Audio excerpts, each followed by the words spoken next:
주신 하나님의 말씀은 요한복음 13장 21절에서 30절 말씀입니다. 신약 171쪽입니다. 제가 봉독해 드리도록 하겠습니다. 예수께서 이 말씀을 하시고 심령이 괴로워 증언하여 이르시되 내가 진실로 진실로 너희에게 이르노니 너희 중 하나가 나를 팔리라 하시니 제자들이 서로 보며 누구에게 대하여 말씀하시는지 의심하더라. 예수의 제자 중 하나 곧 그가 사랑하시는 자가 예수의 품에 의지하여 누웠는지라. 시몬 베드로가 머리짓을 하여 말하되 말씀하신 자가 누구인지 말하라 하니 그가 예수의 가슴에 그대로 의지하여 말하되 주여 누구이까? 예수께서 대답하시되 내가 떡 한 조각을 적셔다 주는 자가 그니라 하시고 곧 한 조각을 적셔서 가롯 시몬의 아들 유다에게 주시니 조각을 받은 후 곧 사탄이 그 속에 들어간지라. 이에 예수께서 유다에게 이르시되 내가 하는 일을 속히 하라 하시니 이 말씀을 무슨 뜻으로 하셨는지 그 앉은 자 중에 아는 자가 없고 어떤 이들은 유다가 돈꾀를 맡았으므로 명절에 우리가 쓸 물건을 사라 하시는지 혹은 가난한 자들에게 무엇을 주라 하시는 줄로 생각하더라. 유다가 그 조각을 받고 곧 나가니 밤이러라. 아멘. 김진아 목사님께서 너희도 서로라는 제목으로 하나님의 말씀을 전하시겠습니다. 예수께서는 잡히시기 전 제자들과 함께 저녁 식사를 나누셨습니다. 그 자리에서 누군가 당신을 배신할 것이라는 사실을 알리셨죠. 이 이야기를 마태, 마가, 누가, 요한 네 복음서가 모두 전하고 있습니다만 오늘 본문 요한의 증언에는 좀 특이한 점이 있습니다. 예수께서 심령이 괴로워 증언하여 이르시되 내가 진실로 진실로 너희에게 이르노니 너희 중 하나가 나를 팔리라. 요한복음만이 당시 예수의 마음, 그의 괴로움을 우리에게 증언합니다. 3년간 함께 울고 함께 웃었던 한 사람, 지금도 함께 식사를 나누는 그 사람. 그가 당신을 팔아넘길 것을 아셨기에 괴로울 수밖에요. 예수께서 괴로워하며 배신할 사람을 예고하셨을 때 제자들의 마음은 어땠을까요? 마태와 마가의 제자들은 한 사람씩 차례로 예수께 조심스레 묻습니다. 나는 아니지요. 그들은 예수의 말에 자신을 비추어 보고 혹여 그게 자신은 아닐까 근심에 빠집니다. 반면 누가와 요한에서 제자들은 자기 자신이 아니라 다른 사람에게 눈길을 돌립니다. 먼저 누가의 증언입니다. 그들이 서로 묻되 우리 중에서 이 일을 행할 자가 누구일까 하더라. 요한의 증언입니다. 제자들이 서로 보며 누구에게 대하여 말씀하시는지 의심하더라. 누가 요한 두 복음서에서 제자들은 서로를 향하는데요. 그 분위기가 사뭇 다릅니다. 누가의 제자들은 설마 우리 중에 배신자가 있을까 하며 함께 드러내놓고 이야기를 나누는데 요한에서 제자들은 의심하며 서로를 쳐다만 보고 있습니다. 이 사람이 배신자일까 아니면 저 사람일까 하면서요. 그날 저녁 식사는 따스한 사랑을 나누기보다 3년간 함께한 친구를 의심하는 자리가 되었습니다. 의심으로 변해버린 그 자리에 괴로워하는 예수께서 함께 앉아 계십니다. 오늘 본문은 네 복음서 가운데 유일하게 예수의 괴로운 마음과 제자들 서로 간의 의심을 증언합니다. 혹 예수께서는 배신할 사람을 미리 아셨듯이 제자들이 서로를 의심할 것이라는 사실도 미리 아셨을까요? 어쩌면 제자들이 서로를 향해 품을 그 의심 때문에 예수께서 괴로워하셨던 것은 아닐까요? 그 식사 자리로 들어가 보면 답을 찾을 수 있을지도 모르겠습니다. 예수와 제자들의 마지막 식사, 최후의 만찬이라고 하죠. 그 자리에서 예수께서는 떡과 포도주를 들고 감사 기도를 하셨습니다. 그리고 제자들에게 떡을 떼어주시고 잔을 나누시며 이 예식을 통해 앞으로 당신을 기억하라고 말씀하셨죠. 당시 제자들은 예수께서 떡을 가리켜 당신의 몸, 잔을 가리켜 당신의 피라고 하시는 말씀을 도무지 이해하지 못했습니다. 예수께서 십자가에 달리시고 다시 살아나신 후에야 그들은 깨닫습니다. 그날 저녁 예수께서 주셨던 떡과 잔이 십자가에서 찢기신 몸과 흘리신 피를 뜻한다는 것을요. 이후로 예수의 죽으심과 부활하심을 믿는 이들은 떡과 잔을 나누는 성만찬을 통해 예수의 희생을 기념합니다. 그들은 함께 같은 떡, 예수의 몸을 먹음으로 한 몸으로 묶이고 함께 같은 잔, 예수의 피를 마심으로 함께 새 언약 안으로 들어갑니다. 이미 시작되었고 앞으로 완성될 하나님 나라로 말이죠. 성만찬은 단순히 예수를 기념하는 데서 그치지 않습니다. 믿는 이들의 하나됨과 그들 가운데 하나님 나라를 맛보게 하는 아주 중요한 예식입니다. 예수께서는 당신께서 이 땅에 계시지 않는 시간 동안 남을 당신의 사람들을 위하여 성만찬을 제정해 주셨습니다. 그런데 요한복음이 그리는 최후의 만찬에는 성만찬 제정의 말씀이 쏙 빠져 있습니다. 요한복음은 엄청난 의미를 가진 그 말씀 대신 다른 사건을 하나 집어넣습니다. 오늘 본문 바로 직전에 있었던 일입니다. 유월절 전에 예수께서 자기가 세상을 떠나 아버지께로 돌아가실 때가 이른 줄 아시고 세상에 있는 자기 사람들을 사랑하시되 끝까지 사랑하시니라. 하나님의 아들 예수께서는 당신의 때를 알고 계셨습니다. 이제 사랑하는 당신의 사람들과 헤어져야 할 시간입니다. 요한복음은 예수께서 당신의 사람들을 어떻게 사랑하셨는지 보여주려 합니다. 예수께서 제자들과 함께 식사를 나누실 때 벌써 마귀가 유다의 마음에 예수를 팔 생각을 넣었습니다. 유다는 이 마음에 사로잡혀 예수께 향유 부은 마리아를 꾸짖었고 또 3년간 따랐던 예수를 종교 지도자에게 넘기려 합니다. 예수께서는 이 모든 것을 아신 채로 사랑하는 제자들과 마지막 식사를 나누고 계십니다. 그러다 갑자기 저녁을 드시다 말고 자리에서 일어나셨습니다. 예수께서 벌떡 일어나시자 제자들의 이목이 쏠립니다. 벼랑간 겉옷을 벗고 수건을 가져다 허리에 두르시더니 발을 씻는 대야에 물까지 떠오십니다. 누가 보아도 발을 씻기려는 사람의 모습이었습니다. 바닥에 무릎을 꿇고 앉아서 고개를 숙인 채로 다른 이의 더러운 발을 씻기는 일, 그런 일은 노예처럼 낮은 사람이나 하는 일입니다. 선생이신 예수께서 결코 하실 수 없는 일이었죠. 더 이상한 점은 집으로 들어올 때 다들 발을 씻었던 터라 그 자리에는 발을 씻길 사람이 더 없었습니다. 그런데 예수께서는 제자 한 사람 한 사람의 발을 씻기고 수건으로 닦기 시작합니다. 제자들은 씻은 지 얼마 되지 않은 발을 또다시 씻기고 닦으시는 예수를 이해할 수 없었습니다. 그저 속으로 무슨 의미가 있을 텐데 끝나고 알려주시겠지 생각하면서 높으신 예수께 감히 자기 발을 맡깁니다. 하지만 시몬 베드로는 달랐습니다. 그는 성격이 급하고 하고 싶은 말을 다 해야 직성이 풀리는 사람이었죠. 예수께서 베드로의 발을 씻기려 하시는데 베드로는 예수께 자기 발을 내놓지 않습니다. 그런 베드로에게 예수께서는 내가 하는 것을 내가 지금은 알지 못하나 이후에는 알리라 말씀하십니다. 그때 다른 제자들은 아무렴 다른 뜻이 있을 줄 알았어 하고 안도했을 테죠. 그런데 베드로는 그 급한 성미에 궁금증을 참지 못해서인지 예수께 절대 자기 발을 씻지 못하실 것이라고 쐐기를 박아버립니다. 이번에는 예수께서도 베드로를 향해 더 강하게 말씀합니다. 내가 너를 씻어주지 아니하면 내가 나와 상관이 없느니라. 예수의 이 말씀을 알고 보면 좀 두렵습니다. 직역하면 만일 내가 너의 발을 씻지 않으면 너는 나와 함께 부분 혹은 몫을 차지하지 못한다인데요. 너와 나는 아무런 관계가 없으니까 유산을 받지 못한다는 말입니다. 당시까지도 제자들은 예수를 오해하고 있었습니다.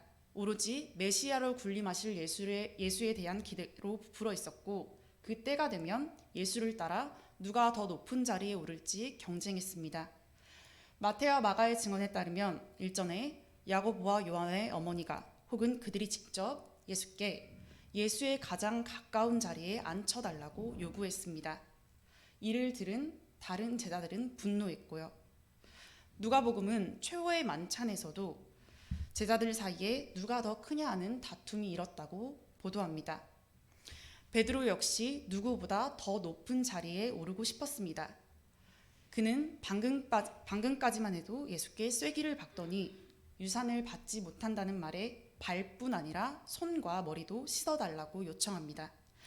하지만 예수께서는 이미 목욕한 자는 발밖에 씻을 필요가 없느니라, 온 몸이 깨끗하니라 말씀하시면서 베드로의 발만 씻겨 주십니다.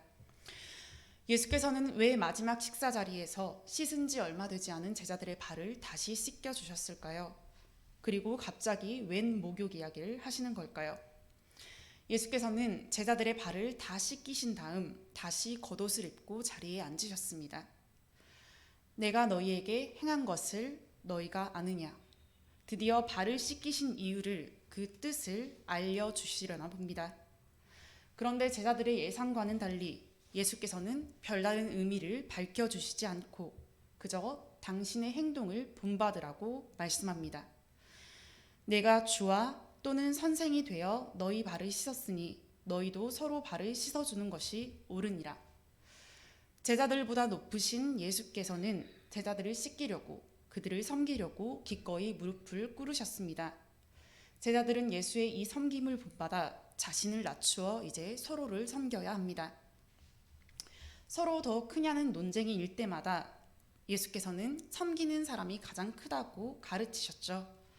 이번에는 몸소 제자들의 발을 씻겨서 그 가르침을 행동으로 보여주셨습니다. 말뿐만이 아니라 실제로 스스로 낮아지는 행동을 통해서 서로를 섬겨야 한다고 말입니다.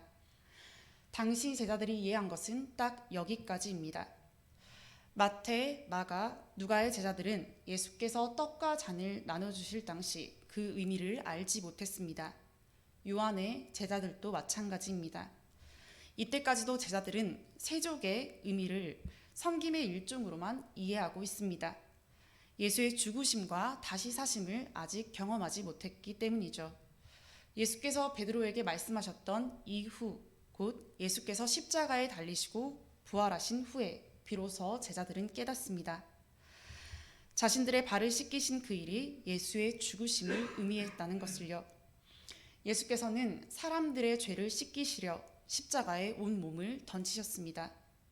이 사실을 믿는 이들은 이전에는 더러웠으나 이제는 목욕한 것처럼 온 몸이 깨끗해집니다. 한편 예수께서는 당신을 팔아넘기려는 유다의 발도 씻기셨는데요. 참으로 예수께서는 당신의 사람들과 그렇지 않은 모든 이들을 위해 속죄의 희생을 하셨습니다. 하지만 오직 예수의 사람들만, 예수께서 택한 자들만 예수의 죽으심에 힘입어 죄를 용서받습니다. 예수께서 세상에 있는 자기 사람들을 사랑하시되 끝까지 사랑하시니라.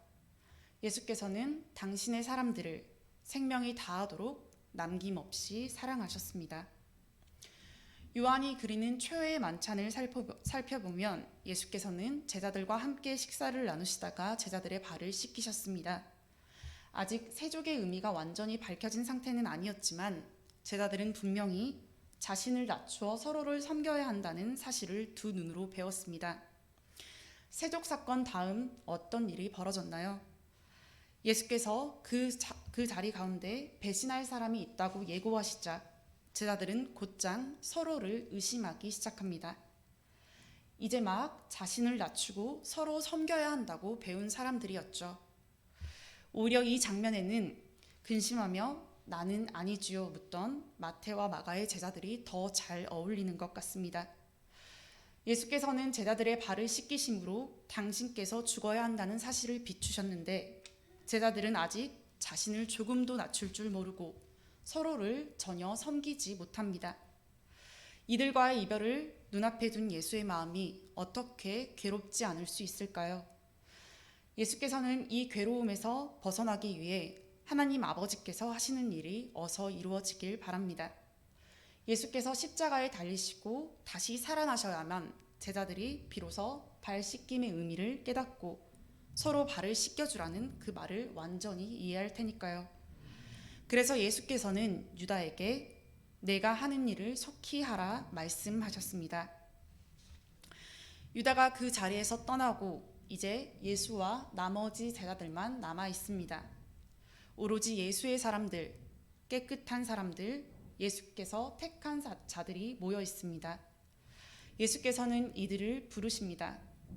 작은 자들아, 이 말은 자녀들이여 혹은 얘들아로도 옮길 수 있습니다. 예수께서는 이 땅을 떠나시기 전에 당신의 아이들에게 마지막으로 유언을 남깁니다. 새 계명을 너희에게 주노니 서로 사랑하라. 사랑은 구약의 율법에서부터 나타나는 하나님의 명령이죠. 내 이웃 사랑하기를 내 몸과 같이 사랑하라. 율법에 따르면 사람이 베풀 수 있는 모든 사랑으로 이웃을 사랑해야 합니다. 또 이웃의 범위는 굉장히 포괄적입니다. 모든 사람이 나의 이웃이 될 수 있으니까요. 그런데 예수께서는 당신의 사람들끼리 서로 사랑하라고 말씀하십니다. 사랑해야 하는 대상의 범위가 좁혀지고 분명해졌습니다. 게다가 어떻게 사랑해야 하는지까지도 알려주십니다. 내가 너희를 사랑한 것 같이 너희도 서로 사랑하라. 예수께서 죽기까지 당신의 사람들을 사랑하신 것처럼 남은 그들은 예수께서 사랑하신 그 방식대로 서로를 사랑해야 합니다. 사랑하기 위해 자기 자신을 낮추고 어쩌면 생명을 다해야 하죠. 이들은 율법의 명령대로 계속해서 이웃을 사랑하되 서로를 향해서는 더욱 희생적인 사랑을 해야 합니다. 제자들은 이 새 계명을 들을 때 발을 씻겨주신 다음 서로 발을 씻어주라는 그 말씀을 떠올렸을 것입니다. 그제야 서로를 향한 의심을 거두었을 것이고요. 우리는 우리를 위해 죽으신 예수를 떠올리며 우리의 삶을 드리겠다고 다짐하고 죽음 앞에서도 믿음을 저버리지 않겠노라고 몇 번이고 고백해 왔을 것입니다. 그런데 내 옆의 형제 자매를 위해서는 생명을 다해 사랑해야겠다고 생각이라도 해봤는지요? 함께 있는 형제 자매를 위해 자기 자신을 낮춘 적은 몇 번이나 될까요? 분명 예수께서 우리를 사랑하신 것처럼 서로를 사랑하라고 말씀하셨는데 말입니다. 이 죄스럽고 실망스러운 우리의 모습을 초대교회에서도 찾아볼 수 있습니다. 고린도전서 11장을 보면 초기 그리스도교에서는 공동 식사와 성만찬이 아직 분리되어 있지 않았습니다. 모든 교인은 함께 식사를 한 다음 떡과 잔을 나누며 예수를 기념했습니다. 그런데 고린도 교회는 엄청난 문제가 있었습니다. 공동 식사 때 일찍 온 사람들은 배불리 먹고 늦게 온 사람들은 거의 먹지 못한 상태에서 성만찬 예식이 거행된 것입니다. 비교적 부유한 이들은 제 시간에 와서 공동 식사에 참여할 수 있었지만 가난한 이들은 일하느라 일찍 올 수 없었습니다. 교회 밖 세상 속에 있는 차이와 차별이 교회 공동체 안에서도 고스란히 이어졌습니다. 이런 상황에서 떡과 잔을 함께 나눈다고 한들 어떻게 하나됨을 이루고 어떻게 하나님 나라를 경험할 수 있을까요? 바울은 이 사태를 비판하면서 누구든지 주의 떡이나 잔을 합당하지 않게 먹고 마시는 자는 주의 몸과 피에 대하여 죄를 짓는 것이라고 경고합니다. 이후로 고린도 교회 교인들은 모든 사람이 올 때까지 서로 기다렸다가 공동 식사를 하고 떡과 잔을 나누어야 했습니다. 바울은 성만찬 전에 있었던 공동 식사의 문제를 지적한 다음 곧장 성령의 은사를 쭉 나열합니다. 그리고 그 어떤 은사가 있을지라도 사랑이 없으면 아무 유익이 없다고 못을 박습니다. 고린도 교회 공동체에 사랑이 있었다면 서로를 기다렸다가 함께 먹었을 것이고 그 사랑 속에서 함께 예수를 기념했을 것입니다. 요한복음은 성만찬 제정의 말씀 대신 우리에게 세족 사건과 새 계명을 전해줍니다. 함께 성만찬을 거행하며 예수를 기념해야 하는 우리 서로의 몸가짐과 마음가짐이 어떠해야 하는지 보여주려고요. 이처럼 요한복음은 예수께서 당신의 사람들을 어떻게 사랑하셨는지 보여주면서 우리에게 서로 간의 사랑을 가르칩니다. 교회 공동체 안에서는 다른 무엇보다 사랑이 있어야 합니다. 사랑이 있는 공동체라야 예수를 기념하면서 한 몸을 이룰 수 있고 또 그 안에서 하나님 나라를 경험할 수 있습니다.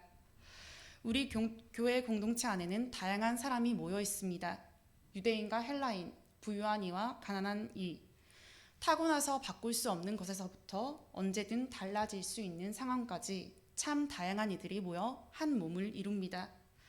우리의 다양함이 세상 안에서는 차이이고 차별일지언정 우리 안에서는 그저 그 존재 자체로 사랑하고 또 사랑받을 수 있길 바랍니다. 여기 있는 한 사람 한 사람이 또 내 옆에 있는 형제 자매가 모두 예수의 사람, 깨끗해진 사람, 예수께서 택한 자들이기 때문입니다. 우리 모두 예수를 본받아 서로의 허물을 씻어줄 수 있기를, 예수를 닮아 자신을 낮추어 형제 자매를 사랑할 수 있기를 소망합니다. 너희가 서로 사랑하면 이로써 모든 사람이 너희가 내 제자인 줄 알리라. 기도드리겠습니다. 우리를 한 몸으로 부르신 하나님을 찬양합니다. 때로는 삶에 치여 하나님께 받은 사랑을 잊었고 스스로 높아져 자주 형제 자매를 사랑하지 못했습니다. 하나님, 서툴지만 우리가 함께 사랑을 알아가고 싶습니다. 우리에게 사랑의 마음을 주시고 사랑을 가르치소서. 우리가 서로 사랑하는 모습을 통해 세상이 당신의 사랑을 알게 되기를 간절히 소망합니다. 예수님의 이름으로 기도합니다.